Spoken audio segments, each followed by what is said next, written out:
Chers amis bruxellois, la mobilité est l'une de vos préoccupations majeures. Et c'est vrai, ces dernières années, on peut considérer que les problèmes ont considérablement augmenté.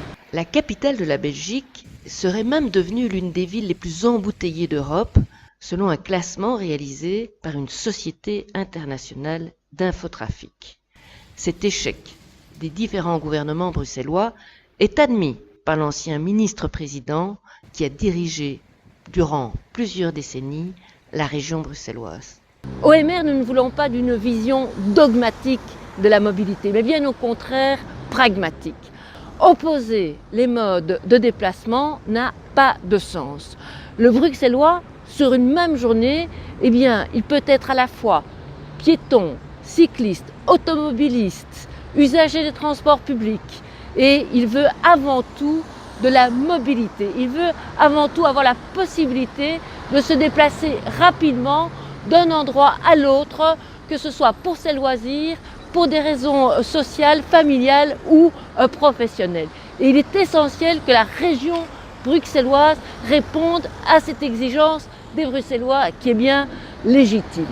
Sans délaisser nos routes et nos tunnels, il faut, dans un souci de qualité de vie et d'air, encourager la mobilité douce et, surtout, les transports en commun. À cet égard, le développement du métro, dont le succès va grandissant, est une priorité. Le réseau doit être performant et s'étendre à travers la ville afin de créer un maillage avec les lignes de tram et de bus. Les libéraux bruxellois sont donc favorables à la création de la future ligne de métro 3 qui reliera en 20 minutes la place Albert à Forêt, à la station Bordet à Evere. Cette nouvelle ligne englobera l'actuel prémétro, parcouru par les trams 3 et 4 entre la place Albert et la gare du Nord. Elle se prolongera à partir de la gare du Nord jusqu'à Bordet, grâce à un tunnel de 5 km et la construction de 7 nouvelles stations de métro. Ce projet, soutenu par le ministre Didier Reynders à travers l'accord de coopération Belliris, fait l'objet d'une collaboration entre le fédéral, la STIB et la région. Belliris prendra en charge la construction des nouvelles stations et d'un dépôt pour les rames de métro à Aren.